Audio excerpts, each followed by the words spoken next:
maxkamadda gobolka Togdheer ayaa maanta si rasmi ah u burburisay 222 dhalo khamri ah khamrigaas oo lagu soo qabtay degmada Duruqsiga gobolka Togdheer khamrigan ay soo qabteen ciidanka booliiska gobolka Togdheer oo ka koobnaa 10 karton oo u dhigma 222 dhalo khamri ah iyo ciidanka booliiska gobolka Togdheer ay khamrigaas markii ay soo qabteen waxay u gudbiyeen maxkamadda gobolka Togdheer si ay xukun uga soo saarto eedeysanaha ku eedeysnaa khamrigaasi maxkamadda gobolka Togdheer ayaa eedeysana Cabdirasaaq Deeq Shukri ku xukuntay 5 sano xariiq ciqaabeeda garsoore Cali Ismaaciil Maxamed oo ah garsoore ka tirsan maxkamadda gobolka Togdheer ayaa halkaasi kaga dhawaaqay xukunka ay maxkamaddu ku riday eedeysana Cabdirasaaq Deeq Shukri maxkamadda gobolka Togdheer waxay u fadhiisatay dacwad ciqaaba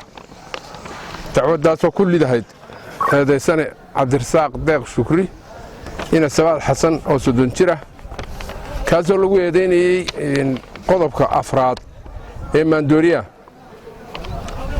inuu ku gafay laguna qabtay ciidanka booliiska ee saldhigga Duruqsi ee qaybta gobolka Togdheer ay ku qabteen meel u dhow tuulada la yiraahdo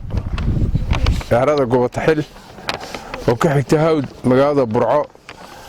eedeysanihii maxkamadda waxa la horkeenay xafiiska xeeraanta horkeenay maanta isla maantana way dhageysatay markii loo akhriyay xaashida eedeysanaha wuxuu maxkamadda u qirtay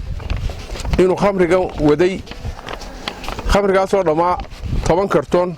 oo ay ku jiraan dhalooyin 222 dhalo marka dhalooyin ahaan loo eego oo uu ka soo kaxeeyay magaalada Gaashaamo laguna siiyay lacag mushqaada aanu isagu lahayn hase yeeshee lagu siiyay 800 dollar oo leeyahay kaxee oo gee meeshii loo waday kadibna lagu qabtay markay maxkamaddu aragtay qiraalkiisa waxay xafiiska xeeraanta weydiiyeen markhaatiyaal kale waxaana maxkamaddu la hor keenay 3 markhaati oo ku jira taliye saldhigga waxaana cadeeyeen in khamrigan iyo eedeysanaha iyo baabuur seerafa oo lambarkiisu 48964 la isku qabtay muddo markii ay eryanayeen oo meel xidhaadh la galay sidaasna ay ku hor keeneen fadhiyada ciidanka booliiska gobolka Togdheer u soo gudbiyeen xafiiska xeeraanta una soo gudbisay maxkamadda awoodda u leh oo ah ta gobolka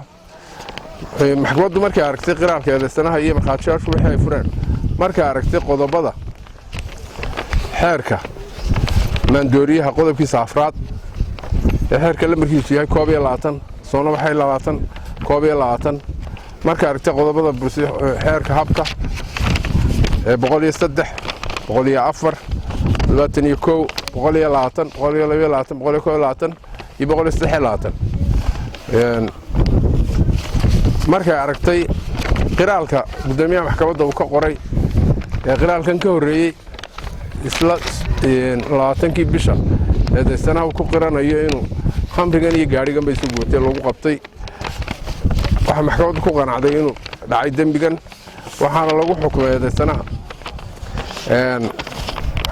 5 sano xariga qaabeeda waxa kale oo maxkamaddu xukuntay ganax 20% gaarigii lagu qabtay khamrada asaarafka ahaa waxa amartay maxkamaddu oo xukuntay in la burburiyo khamriga madaxa xafiiska xeer ilaalinta gobolka Togdheer Jaamac Ducaale oo halkaasi ka hadlay hadladiisii waxa kamid ahaa sida tan waxaan u digayaa dadka waxaan ku hawlan inay Ilaahay ka cabsadaan oo waxaan faraaq kala baxaan ciqaabtiisu way adag tahay garsoorku waa u dibciyay waa ilaa 15 sanadood bay gaadhay ciqaabtiisu ilaa 15 sanadood ayay gaadhaa 5 ilaa 15 way marka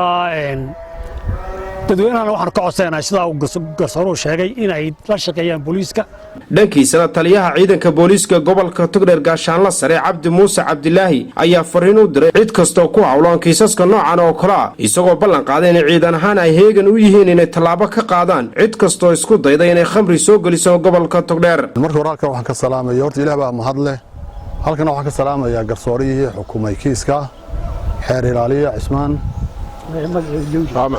جامع بارجيدا جاءت عليه سوام وردا حريالي جامع iyo dhammaan maaragtay ciidanka bilayska ciidankii saldhigga soo qabtay saldhigga Duruqsi gudoomiyaha degmada Duruqsi oo isna halkan inala joogay riixidho oo ah gudoomiyaasha xadka maartay qolaan xadka noo joogta taadsan iyaguna ciidanka bilayska kala hawlgala hawsha iyo dhammaan ciidanka bilayska saldhigga taliyaha saldhigga dhexe inala jooga iyo dhammaan ciidanka bilayska hawsha u diyaara iyo dhammaan maxkamadaha ee gobolka Togdheer oo iyaguna noola diyaara wixii hawsha maartay aan hor keeno iyaguna si fiican marka noola qabto talaabadeeda ka qaada aad baan ugu mahadcelinayna bahda saxaafadana aad baan u salaameynaa anigu laba kelmadood u maan ka oranaya kelmadu waxa weeyaan war dadkan waxaan ka maartay ka ganacsada maandooriyaha la yiraahdo khamri tahay hadda xashiisho tahay iyo wixii lamida oo bariyahan dambe aad moodo in xarkaaba soo goosteen oo meel soo waxaynaya anagu horta marka hore diyaar baanu nahay ciidanka bilayska haddaanu nahay diyaar baanu nahay waxaanan u diyaarnahay inaanu tallaabo ka qaadno sidaan hore uga qaadno iminkana uga qaadayna hadii alla ciidanka bilayska istaan biyo u yihiin hawsha ugu dambeyntii waxaa gudaha maxkamadda gobolka Togdheer si rasmi ah loogu burburiyay khamrigaas oo ka koobnaa 222 dhalo khamri ah waa Maxamed Ibrahim British TV-ga qaranka Somaliland Burco